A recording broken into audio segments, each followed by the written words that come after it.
বিকশিত ভাৰত সংকল্প যাত্ৰাৰ অংশ হিচাপে আজি আমি এই উষাপুৰ গাঁও পঞ্চায়তত সমবেত হৈছোঁ। যোৱা 15 নৱেম্বৰ তাৰিখে প্ৰধানমন্ত্ৰী নৰেন্দ্ৰ মোদী ডাঙৰীয়াই এই বিকশিত ভাৰতৰ সংকল্প যাত্ৰা আৰম্ভ কৰিছিল। তেখেতৰ লক্ষ্য 25 জানুৱাৰীৰ ভিতৰত সমগ্ৰ দেশৰ 2,60,000 গাঁৱত এই বিকশিত ভাৰত সংকল্প যাত্ৰা অনুষ্ঠিত হ'ব আৰু 4,000ৰো অধিক পৌৰ নিগমক নিকায়কি সামৰি ল'ব। ভাৰতবৰ্ষৰ 68,000 গাঁৱক এই বিকশিত ভাৰত সংকল্প যাত্ৰাই সামৰি ল'ব। বিকশিত ভাৰত সংকল্প যাত্ৰাৰ অংশ হিচাপে ইতিমধ্যে শোণিতপুৰ জিলাৰ ঢেকিয়াজুলি, বৰচলা, বিহগুৰি, বালিপাৰা, গাভৰু উন্নয়ন খণ্ডৰ 58খন গাঁও পঞ্চায়তক সামৰি লোৱা হৈছে। এই সংকল্প যাত্ৰাত 64,000 মহিলা আৰু পুৰুষে অংশগ্ৰহণ কৰিছে। এই সংকল্প যাত্ৰাত ইতিমধ্যে প্ৰধানমন্ত্ৰী উজ্জ্বলা যোজনা, সুৰক্ষা বীমা যোজনা আদি একাধিক আঁচনিৰ লোকে সুফল লাভ কৰিছে। 35,000ৰো অধিক লোকে স্বাস্থ্য শিবিৰত সেৱা লাভ কৰাৰ উপৰিও 36,000 যক্ষ্মা ৰোগৰ ৰোগীয়ে ইয়াতে নিজৰ স্বাস্থ্য সেৱা লাভ কৰিছে। শ্ৰদ্ধাৰ ৰাইজ, আজি আমি ইয়াত কি উদ্দেশ্যেৰে গোট খাইছোঁ? প্ৰধানমন্ত্ৰী নৰেন্দ্ৰ মোদী ডাঙৰীয়াই 2014 চনৰ পৰা ৰাইজৰ উদ্দেশ্যে কেইবাখনো আঁচনি তেখেতে গ্ৰহণ কৰিছিল। উদাহৰণস্বৰূপে মোদী ডাঙৰীয়াই আমাক বিনামূলীয়া গেছ দিছিলে, কিন্তু বিনামূলীয়া গেছ এবাৰ দিলে, কিন্তু প্ৰত্যেক মাহত তেখেতে আমাক কি কৰে যে কমাৰ্চিয়েল গেছ চিলিণ্ডাৰৰ দাম যদি 900 টকা, উজ্জ্বলা গেছৰ হিতাধিকাৰীসকলে 700 টকাতে এই গেছৰ চিলিণ্ডাৰ লাভ কৰিব পাৰে। তাৰমানে প্ৰত্যেক মাহত আমাৰ পৰিয়ালটো 200 টকা লাভৱান হ'ব পাৰে। কিন্তু বহুত মানুহে নাজানে যে উজ্জ্বলাৰ হিতাধিকাৰী আমি কেনেকৈ হ'ব পাৰোঁ। এই বিকশিত ভাৰত সংকল্প যাত্ৰাত আমি আবেদন কৰিব পাৰিম উজ্জ্বলা ৰন্ধন গেছৰ বাবে, আৰু আমি ঘৰত যেতিয়া উজ্জ্বলা গেছ পাম মাহত আমি 200 টকাকৈ চৰকাৰৰ পৰা ৰাজ সাহায্য আমি লাভ কৰি থাকিম। প্ৰধানমন্ত্ৰী ডাঙৰীয়াই এটা সিদ্ধান্ত লৈছিলে যে আমাৰ কৃষকসকলক প্ৰতি বছৰে তেখেতে 2,000 টকা কৰি দি যাব, বছৰত 6,000 টকা দিব। এই মুহূৰ্তলৈকে অসমত আমি কৃষক সন্মান আঁচনিৰ পৰা 4,800 কোটি টকা লাভ কৰিছোঁ। কিন্তু অসমত কৃষক পৰিয়াল আছে 24 লাখ। আমি কৃষক সন্মান নিধি দিব পাৰিছোঁ মাত্ৰ 12 লাখ। বাকী 12 লাখ ব্যক্তিৰ আমি হয় কেতিয়াবা আমি তেওঁলোকক বিচাৰি গৈছোঁ বা কেতিয়াবা তেওঁলোকে আমাক বিচাৰি আহিছে, কিন্তু কিবা কাৰণত তেওঁলোকে কৃষক সন্মান নিধি পাবলৈ সক্ষম হোৱা নাই। কৃষক সন্মান নিধি মানে কি? যে মোৰ খেতিৰ মাটি যদি আছে, ম্যাদী হওক, একচনীয়াই হওক, মোৰ যদি ক্ষুদ্ৰ চাহ বাগিচা আছে, এই মাটিত যদি মই খেতি কৰোঁ মই 2,000 কৰি 6,000 টকা বছৰত পাম। আজি যিসকলে এই আঁচনিৰ সুবিধা পোৱা নাই তেওঁলোকে আবেদন কৰাৰ সুযোগ পাব। আমি বহুত সময়ত দেখা পাওঁ যে আমাৰ যেতিয়া কিবা গাড়ী এক্সিডেণ্ট হয়, স্কুটাৰ এক্সিডেণ্ট হয়, আমি ঘৰখনত টকা পইচা নাথাকে চিকিৎসা কৰিবৰ কাৰণে। MLA, মন্ত্ৰী, চিনা জানা মানুহ চবৰ ঘৰত আমি যাওঁ। কেতিয়াবা কোনোবাই সহায় কৰে, কেতিয়াবা কোনোবাই সহায় নকৰে। কিন্তু আজি প্ৰধানমন্ত্ৰী ডাঙৰীয়াই এটা সুৰক্ষা বীমা যোজনা তেওঁ নিৰ্মাণ কৰিছে যে বছৰত যদি আমি 12 টকা জমা দিওঁ তেতিয়াহ'লে আমাৰ গাড়ী এক্সিডেণ্ট, মটৰচাইকেল এক্সিডেণ্ট হ'লে আমি 2 লাখ টকা কৰি পাব পাৰোঁ। কিন্তু আমি বহুতে নাজানো, 12 টকা নিদিয়াৰ কাৰণে আমি কেতিয়াবা ডাঙৰ ডাঙৰ বিপদৰ সন্মুখীন হওঁ। ঠিক তেনেকৈ অকণমান টকা প্ৰিমিয়ামতে আমি আমাৰ জীৱনটোক পঞ্জীয়ন কৰিব পাৰোঁ। অৰ্থাৎ কিবা কাৰণত ভগৱানে নকৰক আমাৰ যদি মৃত্যু হয় আমাৰ পৰিয়ালটোৱে এটা বীমা আঁচনি লাভ কৰিব প্ৰিমিয়াম একেবাৰে কম কিন্তু আমাৰ অসমত মানুহে নাজানে বাবে আমাৰ কেতিয়াবা ময়ে লগ পাওঁ মিটিঙত ঘাটত আজিও মই বিশ্বনাথত লগ পাই আহিছো এগৰাকী মহিলাই মোক কৈ আছে মোৰ লৰাটোৰ এক্সিডেন্ট হল স্যাৰ আপুনি চিকিৎসাৰ সহায় কৰক কিন্তু তেওঁ যদি 12 টকাৰ জীৱ এই বীমা আঁচনিটো বনাই থলেহেঁতেন মোদী ডাঙৰীয়াৰ পৰা 2 লাখ টকা পালেহেঁতেন এই আঁচনিবিলাকৰ বিষয়ে আমি অসমত নাজানো উত্তৰ প্ৰদেশত মই গৈছিলো 2 কোটি মানুহে কৃষক সন্মান নিধিৰ আঁচনি পায় আমাৰ অসমত পায় 10 লাখ কাৰণ আমি যোগাযোগ কৰিব নোৱাৰো ক'ত যোগাযোগ কৰিব লাগে আমি নাজানো আজি আপোনালোকে চিন্তা কৰক 4 লাখ টকালৈকে যাৰ পৰিয়ালত উপাৰ্জন তেওঁ এখন ৰেচন কাৰ্ড পাব পাৰে ৰেচন কাৰ্ড পালে আমি 5 কেজি কৈ চাউল পালো কিন্তু ৰেচন কাৰ্ডৰ লগত আমি নতুন এটা এতিয়া সুবিধা পাইছো আয়ুষ্মান ভাৰত আয়ুষ্মান অসমৰ কাৰ্ড এখন সেই কাৰ্ডখনৰ জৰিয়তে আমি 5 লাখ টকালৈকে চিকিৎসা আমি হস্পিটালত পাম সৰকাৰৰ মেডিকেলত ঔষধ নাথাকিলেও নিৰ্ধাৰিত টকাৰ ভিতৰত আমাক ঔষধ ফাৰ্মাসীৰ পৰা কিনি হলেও হস্পিটাল কৰ্তৃপক্ষই আমাক দিব লাগিব এটা এই কাৰ্ডখন বিনামূলীয়া যদি আমাৰ ৰেচন কাৰ্ড আছে আমি আত্মনিৰ্ভৰ আমি আয়ুষ্মান ভাৰত আয়ুষ্মান অসমৰ কাৰ্ড এখন পাব লাগে আমাৰ জীৱিকা সখী বাইদেউসকলে পশু সখী SW আশা বাইদেউসকলে ফটো তুলিলে কাৰ্ড বনালে এটা কাৰ্ডখন আমি বিতৰণ কৰিব পৰা নাই কিয় বিতৰণ কৰোতে আৰু এটা আমি যেটো বায়োমেট্ৰিক্স এটা বা আঙুলিৰ ছাপ এটা দিব লাগে এতিয়া এই বিকশিত ভাৰত সংকল্প যাত্ৰাত আমাৰ জমা হৈ থকা আমাৰ নামৰ কাৰ্ডখন আমি ঘৰত লৈ যাব পাৰো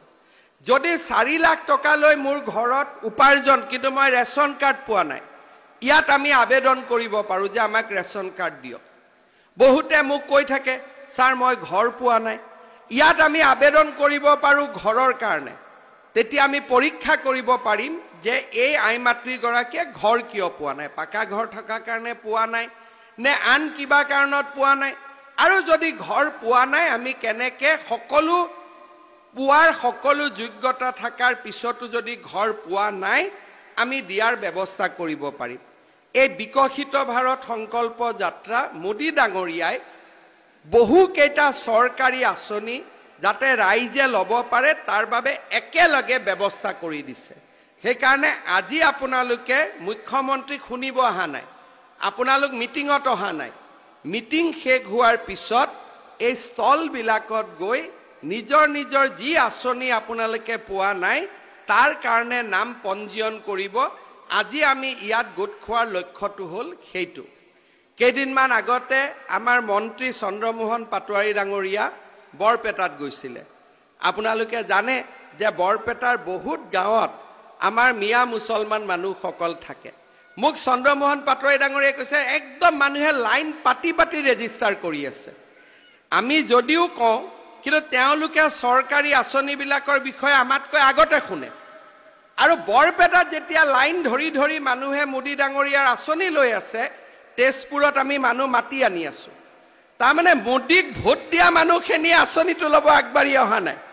আৰু হয়তো মোদীক ভোট নিদিয়া মানুহখিনি মোদী ডাঙৰীয়াক ভোট নিদিয়া মানুহখিনিয়ে লাইন কৰি কৰি আঁচনিখিনি লৈ আছে তাৰ কাৰণটো কি সজাগতা আৰু সচেতনতা আজি যদি আমাৰ সজাগতা আৰু সচেতনতা থাকে আমি সব পাম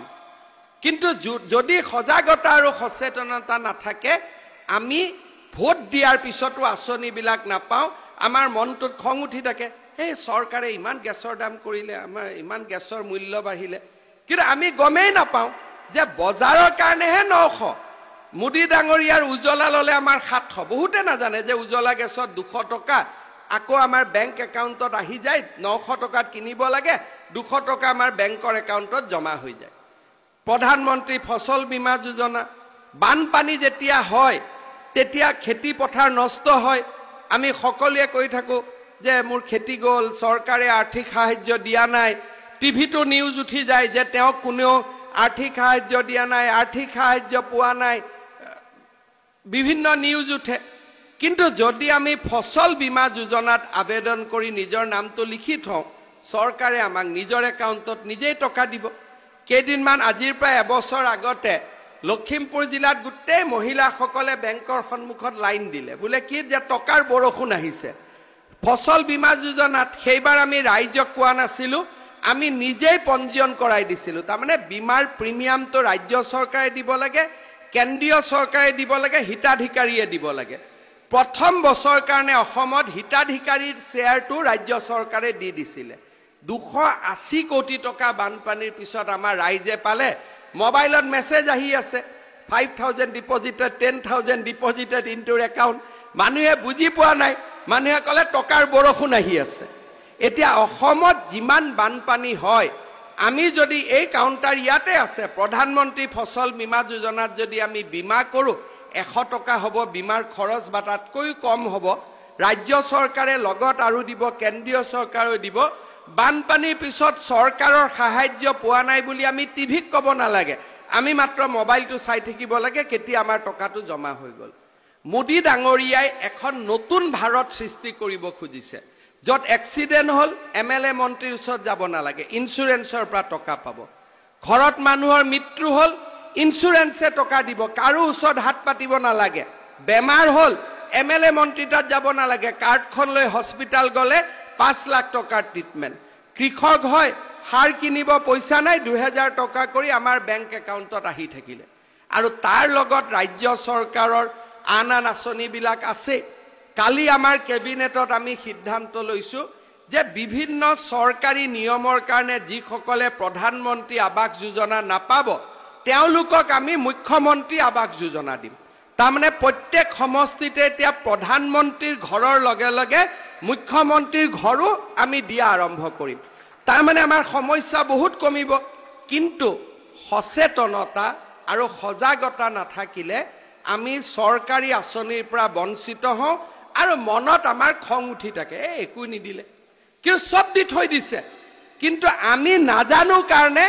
আমাৰ কয় মোদীক ভোট দি লাভ আছে কি বিজেপিক ভোট দিলে কি লাভ আছে কিন্তু যিসকলে ভোট নিদিয়ে তেওঁলোকে কয় ভোটটো নিদিও মোদীক কিন্তু এইটো মোদীৰ ঘৰ এইটো মোদীৰ ইলেক্ট্ৰিচিটি এইটো মোদীৰ পানী এইখন মোদীৰ কাৰ্ড এইখন মোদীৰ বিনা পইচাৰ চাউল সব মোদী ভোটটো প্ৰধানমন্ত্ৰী ডাঙৰীয়াক দিবা নে ভোটটো নিদিও আৰু সেইটো বেলেগ কথা যি নহক মোদী ডাঙৰীয়াৰ আঁচনিবিলাক সজাগতা আৰু ইয়াক জনপ্ৰিয় কৰাৰ দায়িত্ব আমাৰ ৰাইজৰ বিজেপি কৰ্মীসকলৰ এজিপি কৰ্মীসকলৰ আমাৰ চৰকাৰৰ সকলোৰে দায়িত্ব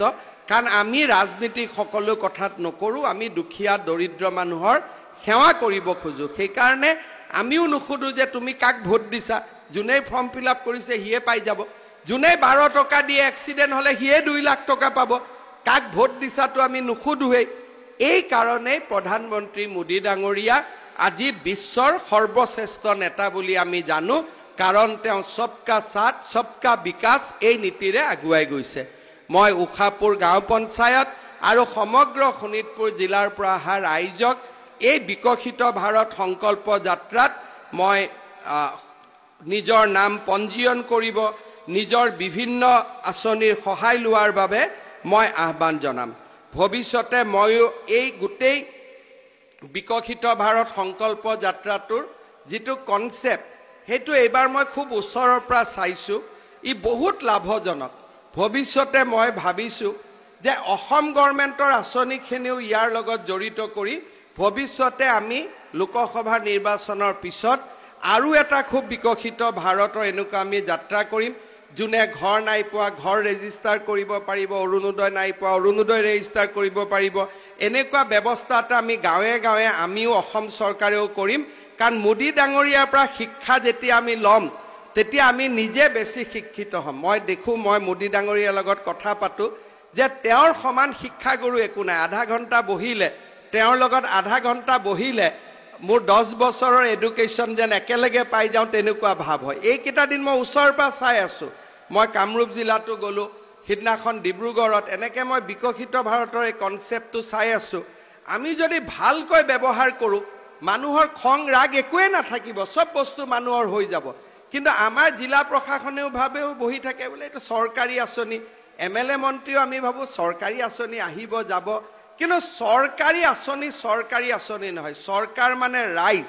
ময়ো মুখ্যমন্ত্ৰী হিচাপে এই আঁচনিটোক যিমান প্ৰথম অৱস্থাত গুৰুত্ব দিব লাগিছিল সিমান ময়ো গুৰুত্ব দিয়া নাই, কাৰণ ময়ো ফিডবেক পোৱা নাছিলো। কিন্তু এইকেইদিন মই বিকশিত ভাৰতত গৈ পেলাই মোৰ ইমান মনটো ভাল লাগিছে যে এনেকুৱা যদি প্ৰত্যেক বছৰে একোটা একোটা আমি ডেভেলপমেণ্ট স্কিমৰ কেম্প কৰিব পাৰোঁ, মানুহৰ অসুবিধাই নহয়। 12 টকা ইয়াতে 12 টকা দিব, ইয়াতে ইঞ্চুৰেঞ্চ কৰি ল'ব।